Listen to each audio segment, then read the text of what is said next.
Welcome and thanks for joining us. Today we're putting Standing Rock in focus. It started as a call to stop the Dakota Access Pipeline from crossing underneath the Missouri River in North Dakota. Now it's grown into something far bigger. We want you to join our conversation. Tell us if you stand with Standing Rock. Our phone lines are open. Call us toll-free at 1-877-647-2786. You can also tweet us at APTN InFocus.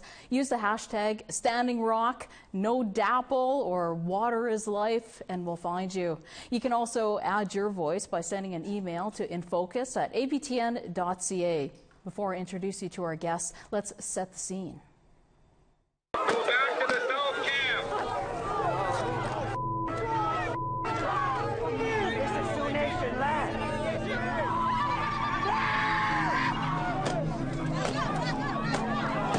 Confrontation comes after months of protests that were mostly peaceful and full of prayer.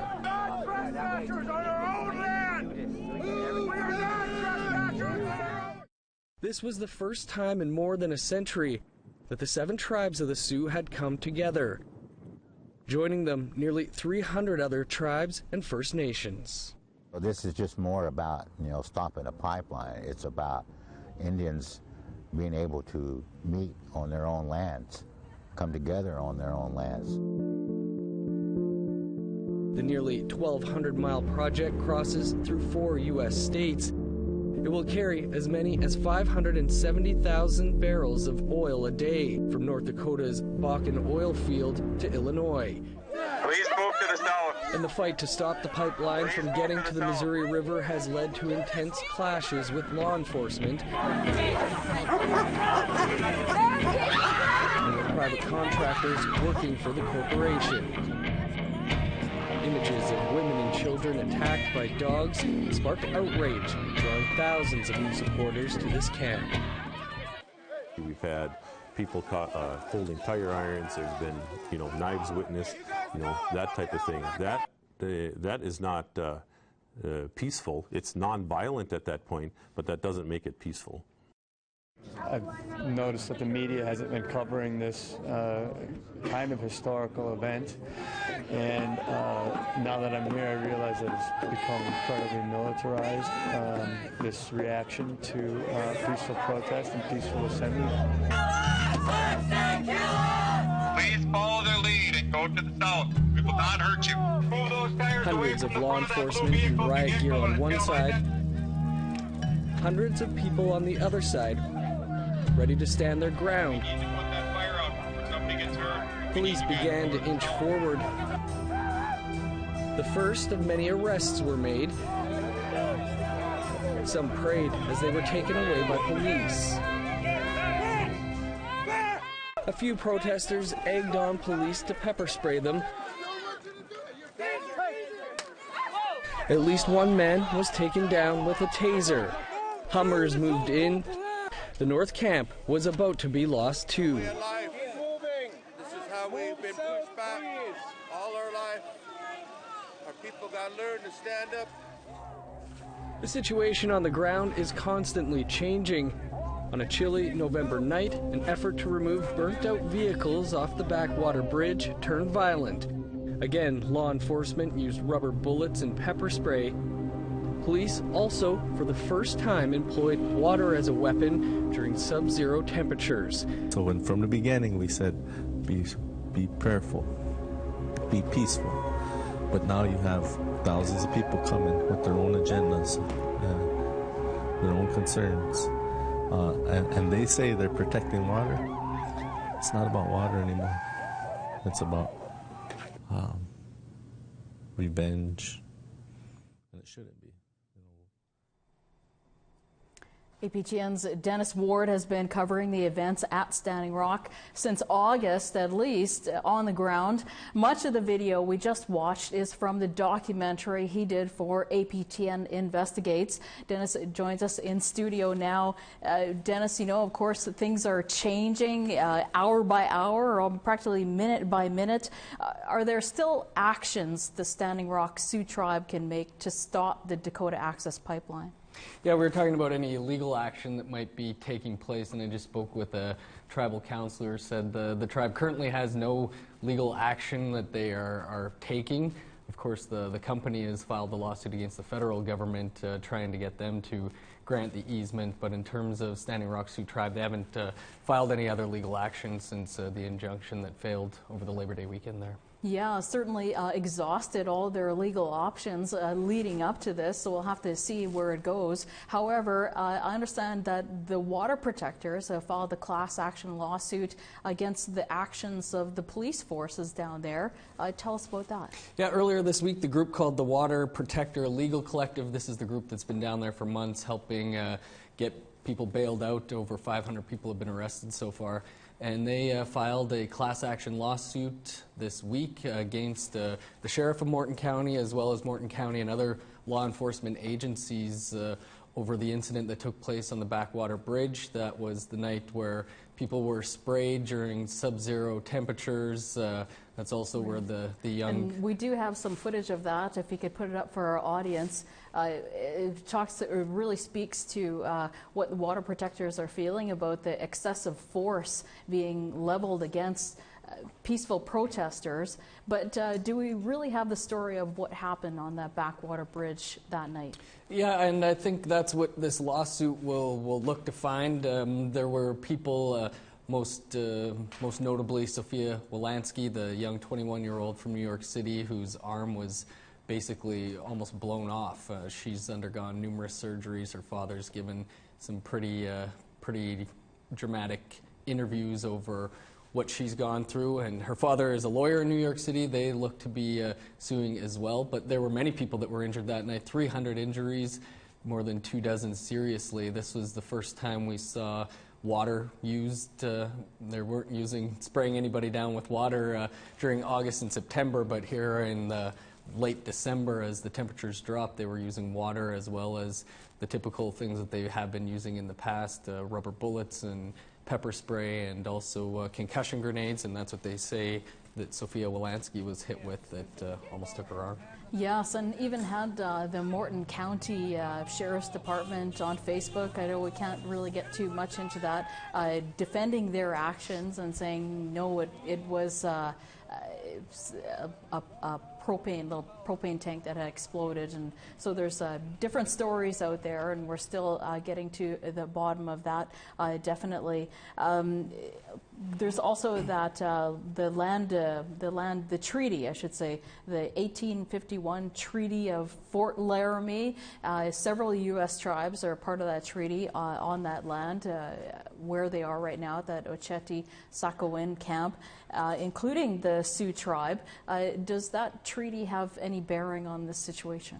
You kind of wonder. It seems like it doesn't, because the raid that we watched there from some of that video that took place on October 27th, that was to remove a camp that had been set up right directly along the route that the pipeline would be taking, and that was on 1851 treaty land, and law enforcement had no problems coming in and removing people from that. But they are still claiming that the camp itself is still on treaty land, and that the law enforcement has no recourse to come in there and remove them, as has been threatened here over the past week as well. Yes, and especially with that executive order coming from the governor, there is still a lot of battle lines being drawn here, and I don't know what to say. You'll be going down there again, Dennis, possibly? I hope so. We do have a crew down there. We've had a crew down there for months now, and we'll have an additional crew going down this weekend, as there's been a lot of developments over the past week. The Army Corps saying by December 5th, you have to leave here. We'll set up this so-called free speech zone, and you can go over there, but you have to leave the main camp here. But 2 days later, then they said, we're not going to forcibly remove anybody from the camp, which was then followed up by the governor, his executive order on Monday, I believe it was, of this week, saying, no, everybody's got to leave, and you got to leave immediately, and that they're going to be, basically, it sounds like fining people for trying to bring in supplies. I just caught a bit of a news conference the governor was just giving, talking about, he's asked for more money, saying that now they're up to $17 million in funds that they've used since August to deal with the ongoing protests there. Getting back to them wanting to keep people from going into the camp and setting up this free speech zone, what is that physically? So it would be on the other side of the river from the Oceti Sakowin camp right now, and apparently it's where they feel everybody's using this excuse that it's for the protection of everybody to move to this other place and get away from what is a you've been there, low-lying area where people are right now, and it's there was a huge storm down there yesterday, but people have been winterizing the camp and they feel they'll be just fine there. But I mean, this is what the executive order from the governor said this week too, was they wanted everybody to evacuate for their own safety, but included in that order was the right for him to deny emergency services. Don't go in and help anybody if they need help. They need to leave. So it's one thing to say that you're worried for the people who are at the camp, and then say, well, if something happens to you, we're not going to send in any help anyway. So yeah, definitely at your own risk. Now, the veterans, there are veterans across the United States and probably from Canada too, who are going en masse down to Standing Rock, and that's of course in response once everyone saw the force that the law enforcement was using against the water protectors and protesters. Tell us a little bit about what's going to happen around December 4th. Yeah, and you kind of wonder if this is the reason that the Army Corps put out their second statement saying we're not going to forcibly remove people, because the day before that they plan to remove people is when as many as 2,000 veterans from the United States and, like you say, Canada probably as well, are going to be at the camp, and they've said they're going to come and act as shields for the water protectors. And so you can imagine the federal government trying to remove 2,000 veterans plus thousands of other people down there fighting against the Dakota Access Pipeline probably wouldn't look too good on TV, considering the number of media that have come down now since it's been announced that they plan to forcibly, or had planned to forcibly, remove people. Yes, and actually coming up in this show, we will be talking to a veteran who is planning on being a part of that gathering. Dennis Ward, I'd like to thank very much for sharing all of this information with us. Coming up next, we'll have a lot more for you to put in focus. We'll have other guests joining us to bring us perspectives on what's happening in Standing Rock, as well as the situation here in Canada with the recent Trudeau decision to approve 2 pipelines. That's in focus next. Join our conversation now. Send your thoughts in an email to infocus@aptn.ca, like our APTN InFocus Facebook page, follow and tweet us at APTN InFocus, or call in toll-free at 1-877-647-2786.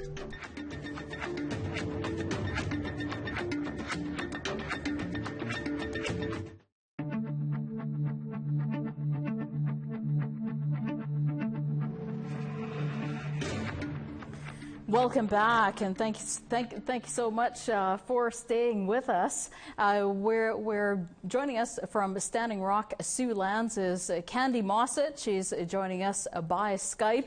I just want to make sure Candy is there and can hear me. There's some spotty connections down in Standing Rock, and getting people on the line to voice their concerns here. We're still securing Candy's line, but Candy Mossett is in Standing Rock, and she will definitely join us here. In Winnipeg, we have Leah Gazan. She's on the faculty at the University of Manitoba. She's also a member of the Wood Mountain Lakota Nation, located in Treaty 4 territory. In Vancouver, we have Sagej Ward. He's also known as James Ward. He's Mi'kmaq from Escanobatidge.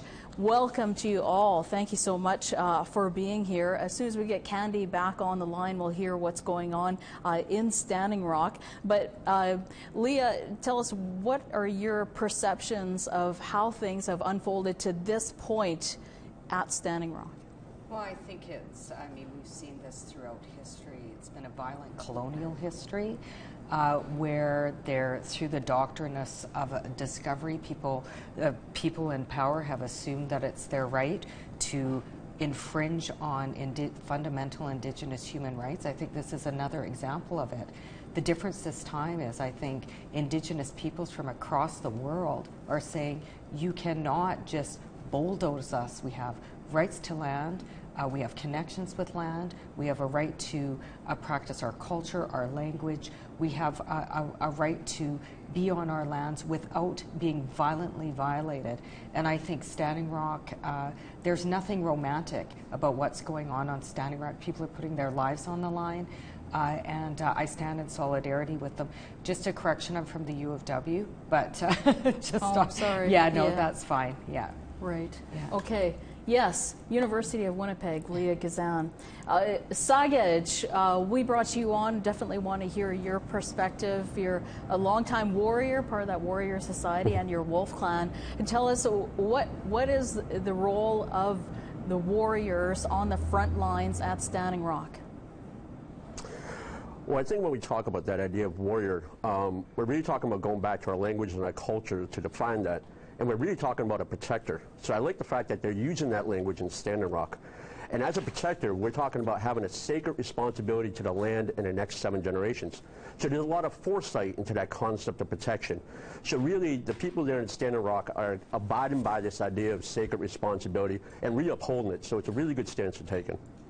And what do you think of the use of dogs? You know, we saw those private security firms bringing in vicious dogs and just barely snapping at people. One dog even had blood on its teeth and nose.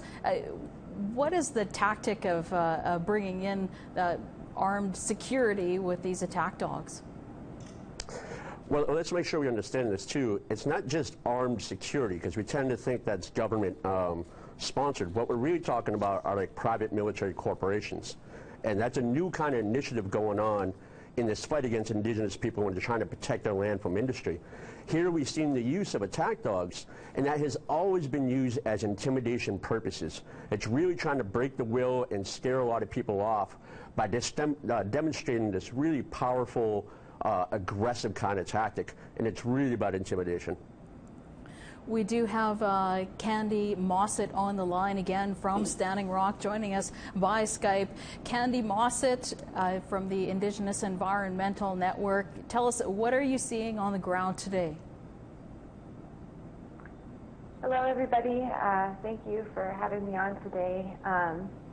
I'm seeing a lot of snow on the ground. We have been dealing with a winter storm here in North Dakota, and perhaps in the greatest irony ever, the governor of North Dakota, Jack Dalrymple, issued an emergency evacuation in the middle of a winter storm, which some are calling a blizzard. I'm from North Dakota, so I'm calling it a winter storm, and under the vice of it being for our safety.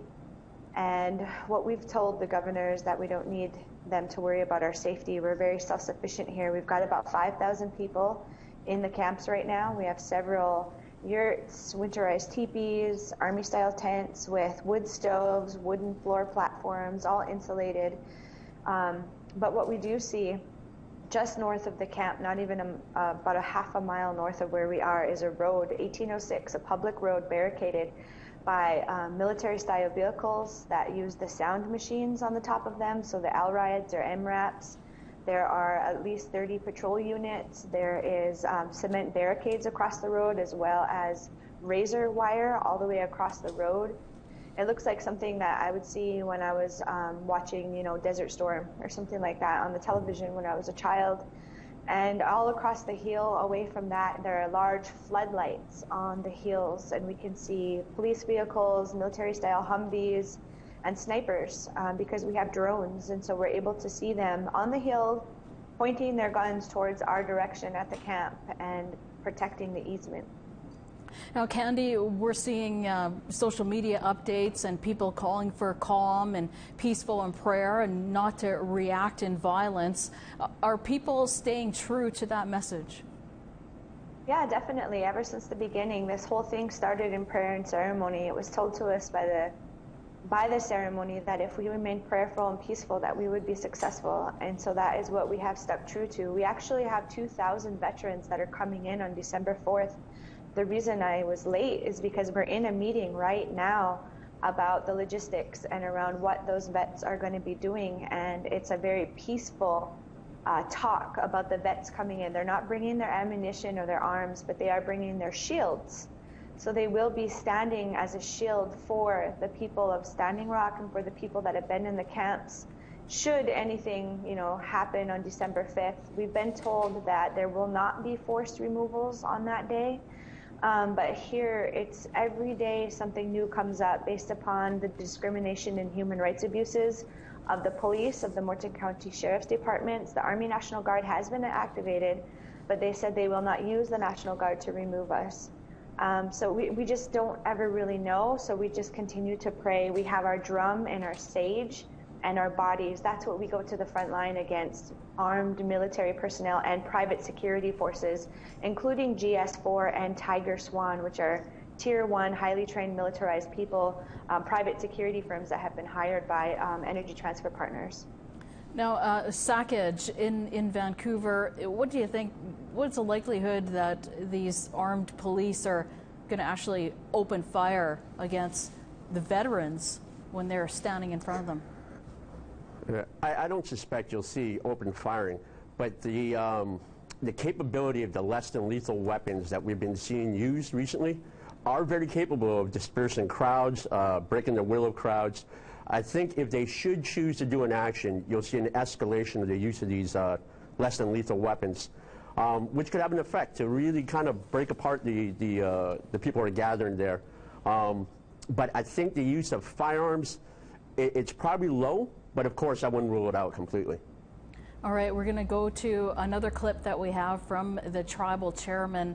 Let's listen to the Standing Rock tribal chairman about what he has to say about the violence at the camp. Here's what he told Jorge Barrera on Nation to Nation. When we first started this, we said we need to be mindful of who we are, and we need to listen to our elders, we need to listen to our youth, and we need to listen to the spirits.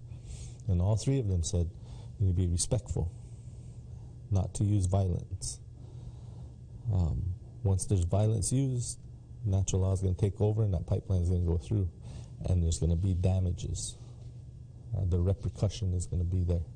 So who has to deal with that? So from the beginning we said be prayerful, be peaceful. But now you have thousands of people coming with their own agendas, their own concerns, and they say they're protecting water. It's not about water anymore. It's about revenge. Revenge is the word coming from tribal chairman of Standing Rock, Dave Archambault. We have joining us from Montreal, Dan David. He's a Mohawk journalist. He also is from Ganasatawge, so he knows Oka very well. Welcome to APTN In Focus, Dan. Thank you so much for joining us. My pleasure. Now, you were at the Oka crisis in 1990 over the expansion of the golf course into Mohawk land. Tell us, do you see more similarities or differences with Standing Rock?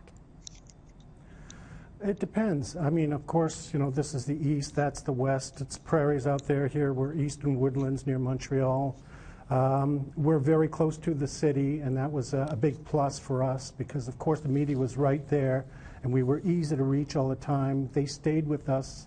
Once all hell broke loose, they actually came and stayed with us all summer. So that was a big plus. When you're out in the country like that, it's really hard to get media attention, to get people to start talking about some of the issues that you feel need to be discussed, needs to be brought out to the general public, so that you can begin talking about things as opposed to simply reacting to force. Yes, there's certainly a lot going on with that same military style kind of clearing the land that the government is enforcing. Can you bring us back to those times of Oka when the warriors are standing face to face with the Canadian military? Well, the scenes that I've watched through APTN and other sources, I mean, that's like going back. It's like a flashback back to 1990, back to 25 years ago, a quarter of a century. Can you believe it? It's just amazing. And before that, of course, the stuff that was going on at Wounded Knee, the stuff that was going on at Restigouche, Gustafson Lake, you go on in all these different places. And it feels, like each place it just feels like the same over and over and over again. It doesn't matter where or when, it's the same use of force against our peoples. All right, we're going to go to another guest we have joining us by Skype. The call to stand with Standing Rock has reached thousands of people, including U.S. veterans like Cash Jackson. Cash is from Illinois, but has been to Standing Rock at least twice so far, is what I understand. He's become somewhat of a social media favorite and is almost daily video blogs about Standing Rock and what he thinks Americans should be waking up to. Have a listen. Yeah, good evening, guys. It's Cash Jackson. I'm here in Standing Rock, North Dakota. It's my first full day up here, and it was a beautiful day today. I mean, just absolutely gorgeous. It was a real honor and a blessing today. I was invited to stand with veteran tribal members on the bridge here that separated us from the Dakota Access Pipeline and on the other side. But what you see occurring to them and how they're treating these people is exactly what we stand for in restoring freedom. This is exactly what we stand for. You know, they use intimidation and force, and you know, the dispute over the land goes back to a treaty from 1851, and they are actually up here on the land just to the north of me here. They are actually up there on sacred ground. So what they're telling you is untruthful, which is why I came here to find out for myself. You know what I mean? Not taking the media's word, not taking, you know, the word of the North Dakota Access Pipeline and the mainstream media. I came here to find out for myself and for restoring freedom. Joining us now is Cash Jackson. He joins us by Skype. Cash, I know you're a 20-year veteran. You certainly do speak your mind when it comes to what's happening at Standing Rock, and we don't often hear non-Indigenous people speak about the treatment of Native Americans like you have, and I think he's just walked away. I'm not sure if you're answering the door there, but we wanted to hear... No, I apologize. Okay, he's back. All right. Tell us... You guys actually have me here on my phone, but not on my Skype, so the audio is via my phone. Yeah, we're just watching you on your Skype feed here in our live show today. Gotcha. Tell us, why do you think things have escalated so much at Standing Rock? Well, I think it's a combination of a couple of things. One, that we are subject to the mainstream media and whatever message they decide to deliver to us and how they decide to deliver that message. So, you know, as Americans, that's what we're constantly fed. And through that avenue and through those channels and how they choose to levy the emotions of their viewers, that puts a dividing line between us as American people. And depending on which side of the media you're watching, you know, if you look on one side, it kind of places Indigenous personnel in a light of which what we've seen in the past and historically that kind of demonizes them and what they're standing for. And so kind of bringing them less down, you know, bringing them to a lower level beneath us as American people and as citizens to where we don't view them in the same light. And it takes away the humanity of who we are as people and how we relate with one another. Now, tell us what kind of reaction you've been getting from other Americans, even other veterans, when you fly the American flag upside down. Well, you know what? It's very controversial, and it's something that I did before. I had actually, my first day out of the Navy from September 1 of 2016, I began a march across the country, and that's what I began the movement and the organization known as Restoring Freedom. And I did it in the same manner. I inverted the American flag. I wore my uniform to bring awareness to the plight of the American people going through the judicial system and family law. And I didn't receive too much pushback whenever I did it then. And being out in Standing Rock, I chose to do the same thing because per U.S. flag code, you may invert the American flag during extreme risk to life and property. And I articulated that in a video interview with the Young Turks, in which I described that if you look at what's occurring, if you just merely take 10, 15 minutes, look at some video, YouTube videos, videos off of my own page, wherever, there's no doubt to the extreme risk of life and property, especially when we continue to rely upon petroleum products the way that we do and how we allow corporations to at will control our environments and our lands around us. And, you know, it's the adage that, you know, the dollar has the last word. And, you know, and we don't want that to be the case in Standing Rock. You know, you've been watching how things have been unfolding. What's your opinion about how the sheriffs are enforcing their view of what's right? Well, it's not a, here's the problems. That number one, there's truth on both sides, and kind of getting to the truth is a very difficult thing to do because one, you know, we have environmental issues that we must discuss. We have private property and public land that we must discuss. We have treaties that we have to discuss. So there's separate issues at hand that all contribute to the overall influence of really who's right and who's wrong. And I think there's a merit of truth on both sides. But the Morton County Sheriff's Department and private contractors that they bring in from outside the state, as well as other state actors that they bring in, they have a responsibility to ensure, one, the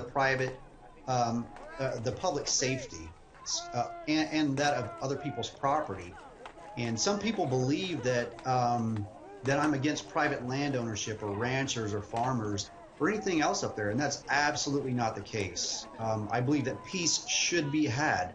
In fact, I have a fellow veteran who runs the American Warrior Revolution, and he's taking some of his followers up to Bismarck and to Mandan to help the citizens there who feel threatened by those outside people who come in to portray their own message, and they don't come there in peace and solidarity and nonviolence, non-aggression. So you have a number of veterans who recognize what's going on out there, and you know, and it breaks our heart that we see what's occurring in our country, and we want peace and we want peaceful solutions. And so we really need to be intelligent about how we proceed, but we got to proceed with love and an open heart and an open mind. But I think it's best that if they just stop the work that they're doing before violence escalates, because my brothers and sisters and myself, we're going out to Standing Rock. And, you know, when you have several thousand veterans answer the call to come out there, that should tell the American people and the United States government, hey, look, maybe we need to take a second here, listen to what people have to say, and really get down to the bottom of it and see, can we find some viable solutions and maintain peace in these communities? And that's what I think ultimately we want the American government to do. All right, we're going to keep you on the line, and we want to go get some reaction here from Candy Mossett, who is in Standing Rock and has been there for some time. Candy, tell us what's been the reaction from veterans like Cash Jackson? Hi, I'm just getting emotional watching the video. It was a really bad night when we were attacked, and it's just really emotional to see it again because Sophia Lewinsky, she almost lost her arm that night when she was hit by a concussion grenade, and some people saw people throwing something back. That was our water defenders throwing the grenades back at the police. They would pick up these live grenades and throw them back at them. It was just a crazy night. It's just, I'm sorry. No, I understand. No, just get through it and see. Really want to hear what you have to say from your perspective. You represent so many voices. I have a friend who she got hit by a rubber bullet here, and she might lose the vision in her right eye. She's undergoing retinal surgery. Another man got shot from 12 feet away in the head, and his scalp was hanging off. And so he turned to run, and they shot him in the back. And so it's just, people don't understand what's happening to us on the ground. We went to that bridge because we wanted to clear it and move the trucks off the bridge, and we were attacked. And Sophia could have been killed. That concussion grenade hit her chest first, and then it bounced to her arm where it blew up. Had it blown up when it hit her chest, you know, so we're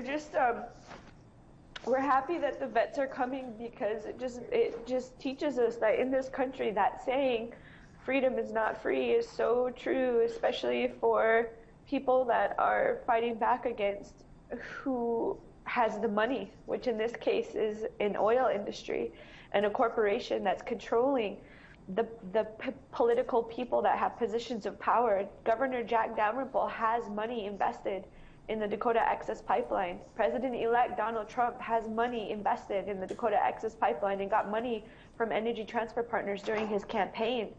And so the reason that they're being so guarded and so protected really comes down to money. And all we are saying is that we were not properly consulted. They should have never been allowed to use Nationwide Permit 12 to do this pipeline project, which is typically used for anything less than 1 acre in size, like a boat ramp. This is over 1,100 miles long and cuts across 4 states. So they should have never been allowed to do that. But because they used Nationwide Permit 12, there was never an environmental impact statement done. That's why they're destroying sacred sites and cultural lands. And we're asking at the very least for an environmental impact statement and a denial of the easement. And so veterans coming in will hopefully show that we're just people living out here that can't believe we're surrounded by what looks like a war zone. And my grandfather was a World War II vet. At 18 years old, he landed in Normandy, stormed the beaches that day, and was shot in the head, shot in the body. He walked around his whole life with a metal plate in his head fighting for this country.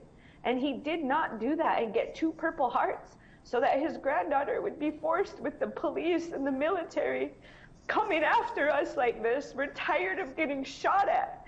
I don't care if they're rubber bullets. They still can be lethal. We're tired of getting grenades thrown at us and water sprayed on us in sub-zero temperatures, snipers out in the hills pointing their guns at us, all because we want to protect the water and claim our own rights as Native American people in this country. Sagaj, you've been on those front lines too. What do you think of what Candy is telling us all? I think, unfortunately, it's a really harsh truth. You have people that are standing up for a very good reason, and they have so much truth, and in their case here, they could talk about law on their side. But on the other side of this, what we're seeing is industry that wants a profit, and a very huge profit in this particular case. And we're seeing laws being ignored. We're seeing any kind of real sense of empathy for Indigenous people and our sense of culture and sacredness completely just being pushed off to the side. And in doing so, there is this demonstration of force. And as the speaker said, although it's these less than lethal munitions being used, in many cases they can be lethal. That's why at one time they used to be described as non-lethal, but they had to change the name to less than lethal because there are instances where people are dying in this. So when we see a situation of Indigenous interest versus industry interest, this is the unfortunate reality. Industry's interest will be backed by government and be backed by force. Cash Jackson, what do you think what are the implications for you knowing that President-elect Donald Trump has invested money in the Dakota Access Pipeline? Well, it's a difficult question to answer. I try and stay on top of things. I have seen a lot of media put out that he withdrew those investments.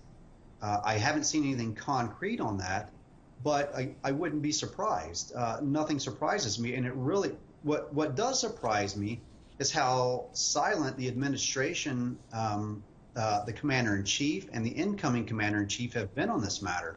I mean, here we have one of the largest standoffs and worst situations in our country where we have egregious civil rights violations occurring that it really is reminiscent of the 1960s and the civil rights movement.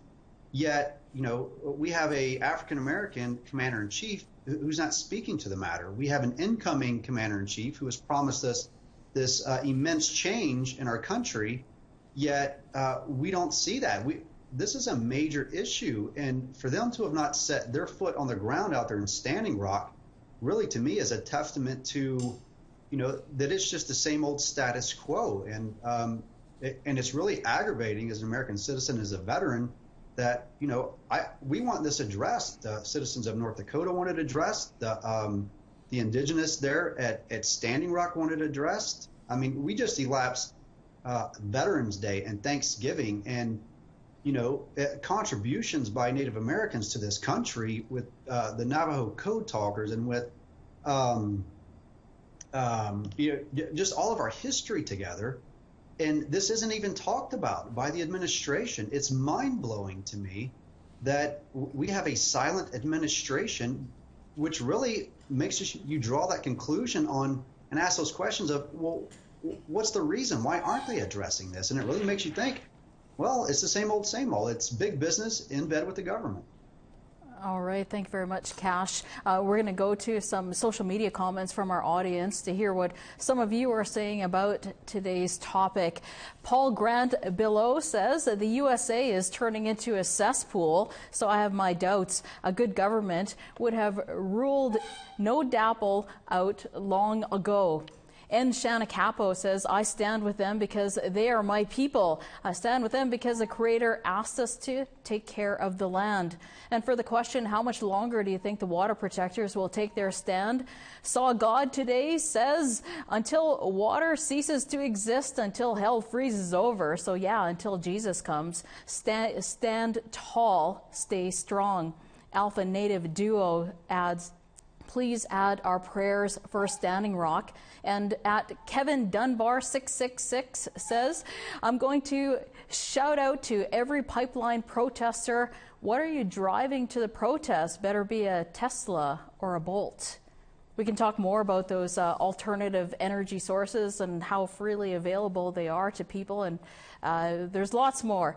It's time for a break, and we'll talk more about Standing Rock. It's all about today's live show, so there's still lots more to put in focus. We'll be right back.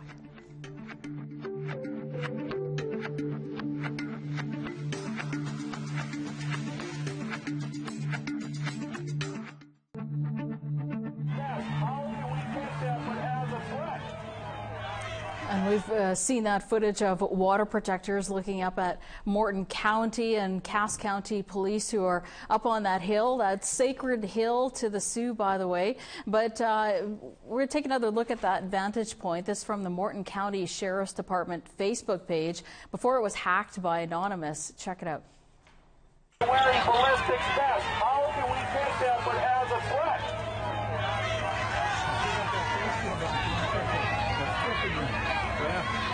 On the north side, you have members of your group wearing ballistics. They're wearing armor. Why would they be doing that if you're peaceful?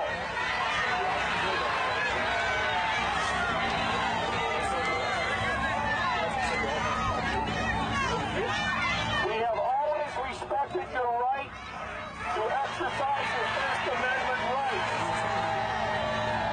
We always will. Please go back to the camp. Please go back to the camp, and we will leave the top of the hill. It's an easy, simple compromise. I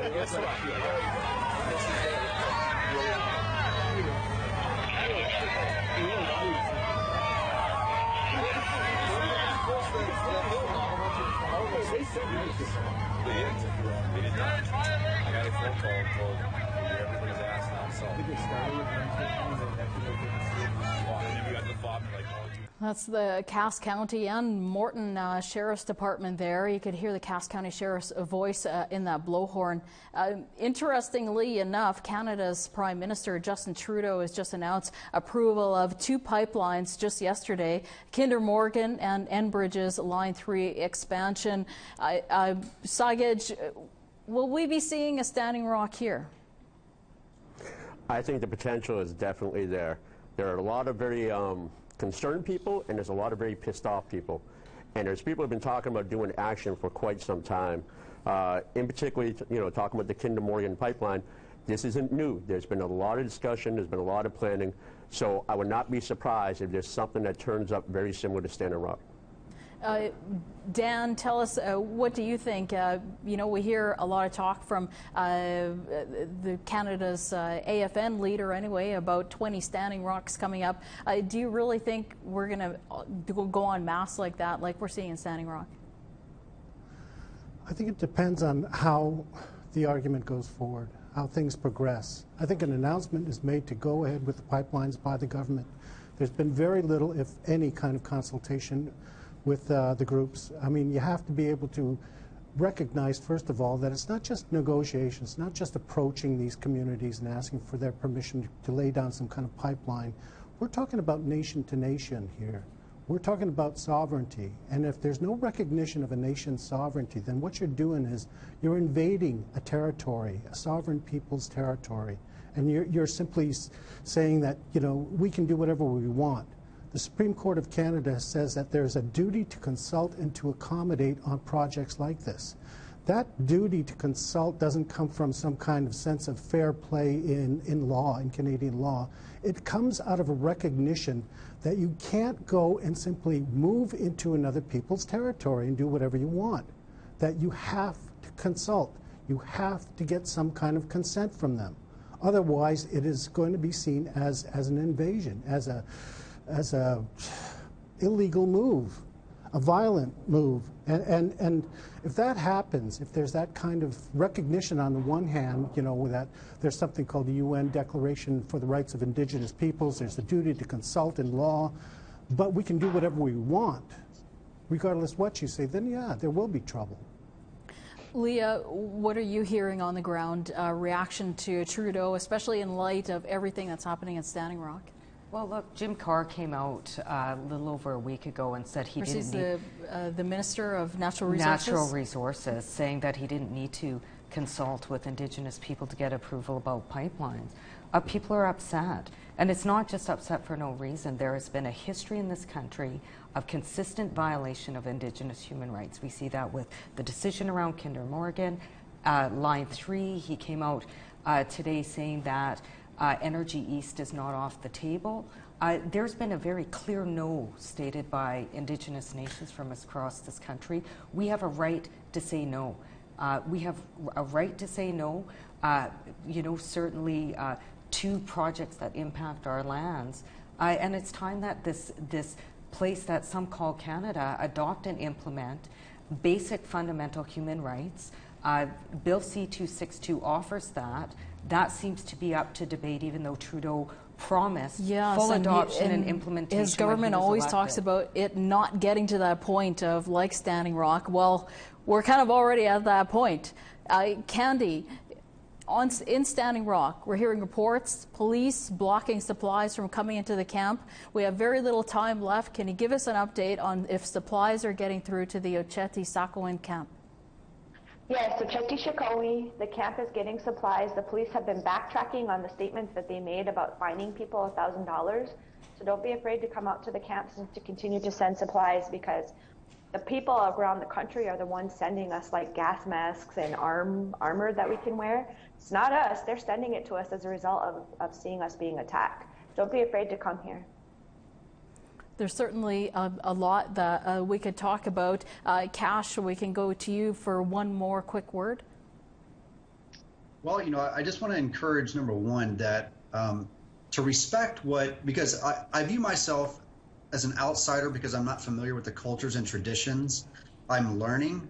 But what I do know is that what the elders taught me and what I listened to is that they preach nothing but peace, solidarity, love, and forgiveness. And that's something that we must embrace as citizens, whether you're in Canada or America or anywhere else.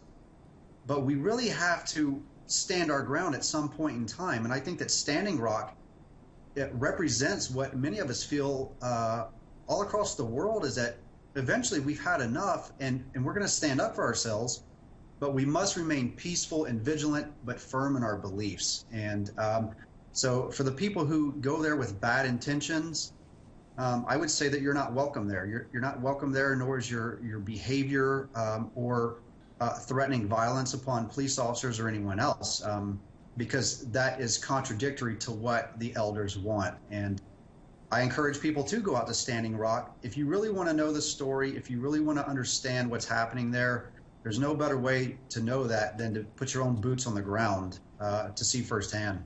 Definitely. All right. Thank you very much to our guests for joining us today. Candy Mossett at Standing Rock in North Dakota, Dan David in Montreal, Sagej Ward in Vancouver, Leah Gazan here in Winnipeg at APTN World Headquarters, and of course Dennis Ward. We'll have lots more about Standing Rock here on APTN, so stay tuned. And thank you for watching, to you who shared your thoughts with us. We had a lot of comments that we just didn't have time to get to, but we're definitely reading them. Next week, forced changes to the Indian Act and removing sex discrimination. Plus, how much might Métis rights change under the new framework? That's in focus next Wednesday, live at 2 p.m. Central, 3 p.m. Eastern. I'm Cheryl McKenzie. Take care.